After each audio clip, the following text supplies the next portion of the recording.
Bona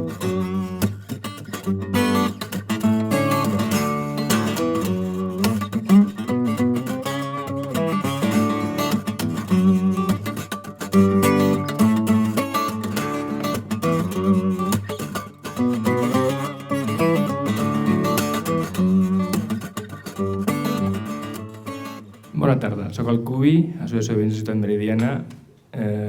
barri que ha sortit fa poc, que estem la renda familiar més baixa de Barcelona, el 37,5, i que té una problemàtica sèria. L'associació de veïns és l'associació de veïns típica d'un barri dels anys 60, comença en tot el tema de lluita. El nostre barri és un barri que fa Samaram, el falangista olímpic, i que té moltes precarietats, i l'associació de veïns molt activa, el tema d'un col·legi, el Ferrer i Guàrdia, el tema del metro, fa tota una sèrie de reivindicacions i una lluita, però arriba l'any 2000 i el boom immobiliari, el canvi de població que provoca aquest boom, el tema de l'apatia compulsiva de la població, el tema consumista, fa que l'associació de veïns, com moltes, estigui a un moment molt baix, no n'hi ha participació. Tenim un moment que ens arriba una persona i ens diu que feu, que meravella, vull treballar amb vosaltres quan em pagareu, o sigui, van arribar situacions com aquestes, i en aquesta situació resulta que comença a arribar la crisi. És curiós, no? Va començar el tema dels mileuristes, no? Que en aquella època, el 2006-2007, era un tema despectiu. Ara mateix en el meu barri matarien per ser mileuristes. Hem perdut una capacitat adquisitiva increïble i això es nota en el meu barri, que a partir del moment de la crisi,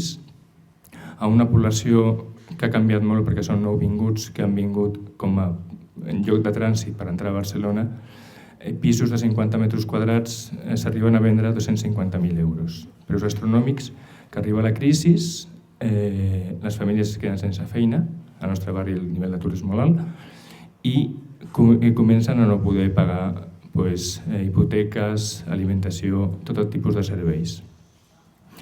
Nosaltres, a partir del 2011, per una sèrie de circumstàncies, comencem a treballar el tema de la vivenda. Una associació de 9 barris, 500 per 20, ens demana ajuda i comencem a treballar el tema de desnonaments. Va sortir allò el Villa Desahucio i van començar a treballar desnonaments de vivenda, de lloguer, gent que estava ocupant perquè hi havia molts pisos buits d'abans que es van ocupar, i ara entra un tema d'alimentació, és una introducció. I què passa? Evidentment aquesta feina és una qüestió de barri, és molt petita, qui ha fet la feina és la PA, evidentment, i arriba un moment que en el tema de la LP, en el tema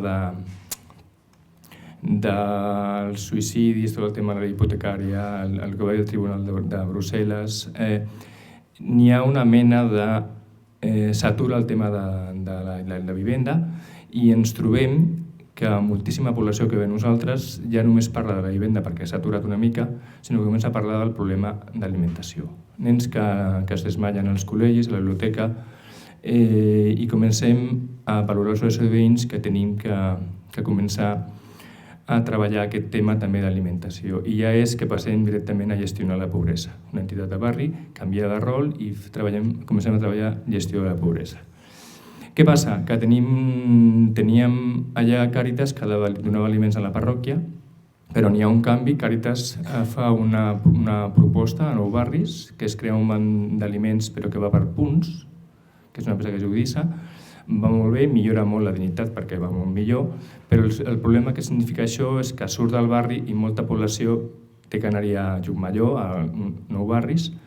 i la problemàtica que significa tenir que portar els materials, tornar-los, tornar amb els materials, i després la qüestió econòmica del transport. Des d'aquí nosaltres, des de l'associació de veïns, comencem a treballar, creem una mena de banc d'aliments esporàdic, al principi molt limitat, a l'associació de veïns que no tenim recursos.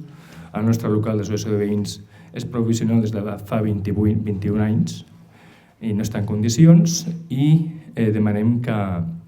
com projecte de ciutat, de l'Ajuntament, torni el banc d'aliments a Ciutat Meridiana. Quan parlo de Ciutat Meridiana,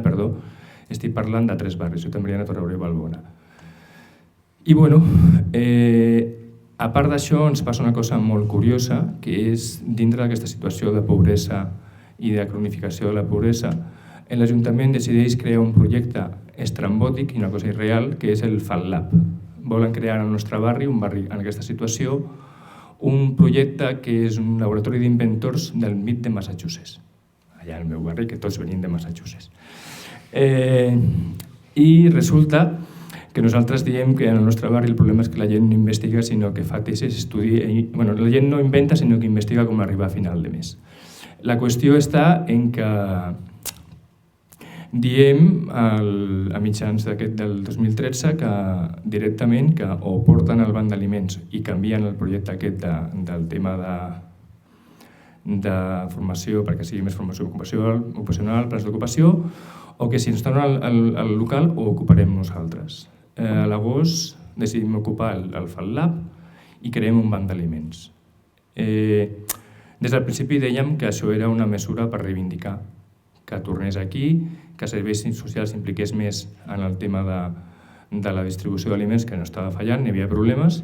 i és curiós perquè pensaven que faríem una ocupació d'un dia, faríem després el paripé, el dia següent es fotaríem fora i faríem una reunió i directament 4 hores després d'ocupar el local ens diuen que ens cedeixen el local i que podem continuar. Muntem un banc d'aliments, també combinant una història que aconseguim per treballar en una ONG que es diu Vitamundi, perquè també surt el problema que tenen al barri del tema de l'estiu, que passa amb les famílies que no tenen beca menjador i aconseguim 14 tones de menjar, fer una distribució, comencem a treballar el tema i hem estat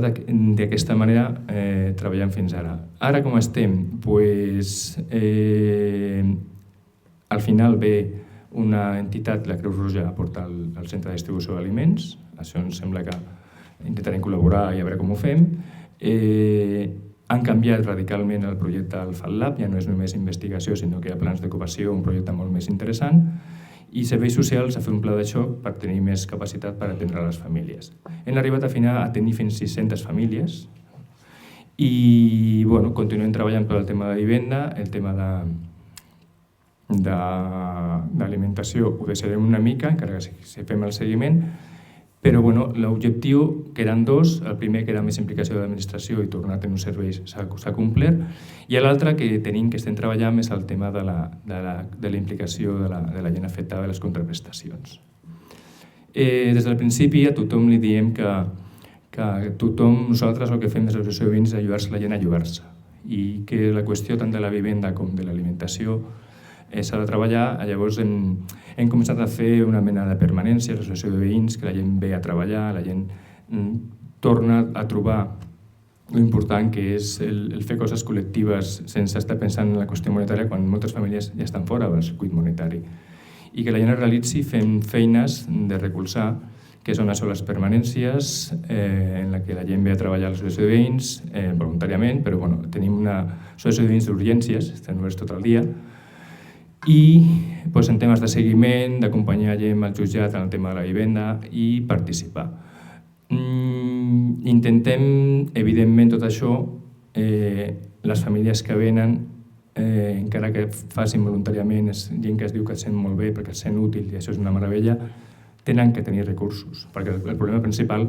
és que nosaltres podem muntar un banc d'aliments perfecte, podem fer aturar desnonaments contínuament, però el problema és que la gent ha de trobar feina. Llavors sí que és també ja passant a una següent fase, que és anar pensant en buscar qüestions de cooperatives, qüestions de treballar per buscar feina dintre del barri, que quan es faci coses que vingui l'administració agafi gent també del barri, faci una potenciació de la població del barri perquè realment la situació és molt problemàtica. I estem punts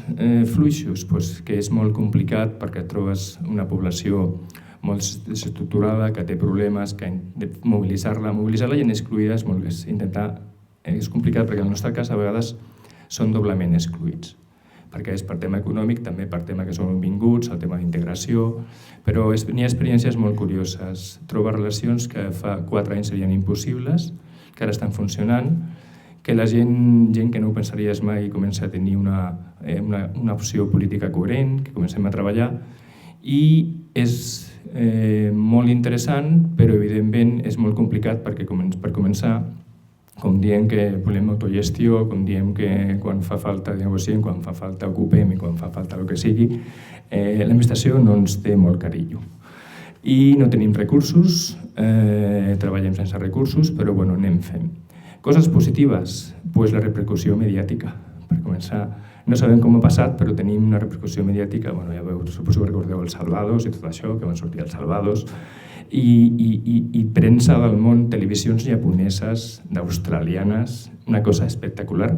que això evidentment no és que sigui important perquè ho fas perquè està, però et dona una repercussió que et permet fer coses i anar-hi experimentant, buscant solucions, perquè a més ja no és només, i acabo aquí, ja no és només el tema de fer que la gent es mobilitzi per problemàtiques. No, és que la gent s'ha de mobilitzar també perquè els veïns han de participar no només en solucionar el problema de la vivenda, el problema de l'habitatge, el problema de l'alimentació o dels serveis socials, sinó per decidir el nom d'una plaça o per decidir quins equipaments volem i per fer política, perquè la gent ha de fer política. I aquesta és la nostra intenció, estem aquí i anem tirant.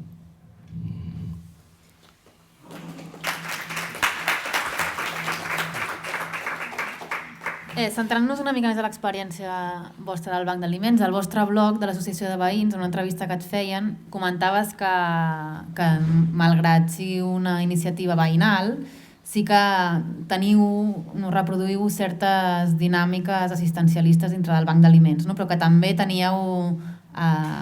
mecanismes o estratègies concrets, accions concretes per intentar, amb això que parlàvem, d'empoderar la gent que hi participa. Si podries explicar breument aquestes accions en què es concreten o com plantegeu aquest tipus d'estratègies? Com podem, ho plantegem com podem. A veure, evidentment la situació de la població és tan precària en aquest barri que vulguis o no, fas caritat, perquè hi ha gent que ho demana i gent que et ve demanant aliments i ens hem convertit de vegades en una mena d'administració paral·lela perquè ens hem trobat que ens venia gent derivada del treballador social dels CAPs socials o la cosa més increïble que millor directors d'abans que estaven al tema això parlo de vivenda, però directors d'abans que li diuen a la gent no, és que jo no puc fer res, tinc que fer-te això, vés a parlar a l'Associació de Veïns de Ciutat Meridiana, coses curioses. I en el tema d'aliments, has de donar aliments, també tenim el problema que són aliments secs, no tenim capacitat per tenir coses, verdura ni tot això perquè no tenim ni arcons ni res, però sí que hem intentat el crear una dinàmica, evidentment no tota la població, no totes les afectats que venen, una part mínima de gent que entén que això és col·lectiu i evidentment això tot ho porta gent que és afectada. O sigui, la gent que està afectada, que demana aliments, els distribueix, el treballem el tema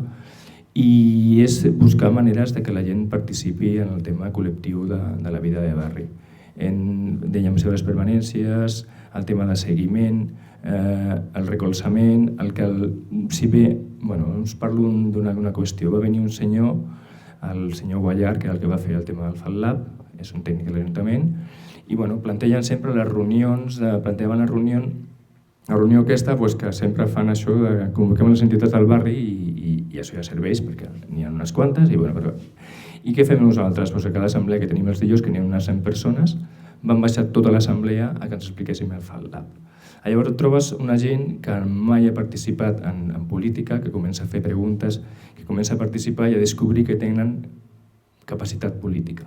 I et pots trobar un ple del districte que tens gent marroquina, gent de Pakistan, que comença a fer preguntes i comença a qüestionar políticament i estan aprenent tots, això, que els excluïts fem política i que no només veiem partits de futbol que és aquesta, sinó que la gent faci una mica de política. És molt complicat, és una feina d'ensenyar, d'aprendre tots conjuntament, però són experiències que el que intentes és que la gent comenci a veure que ha de fer autogestió i buscar solucions perquè si no, no n'hi ha res a fer.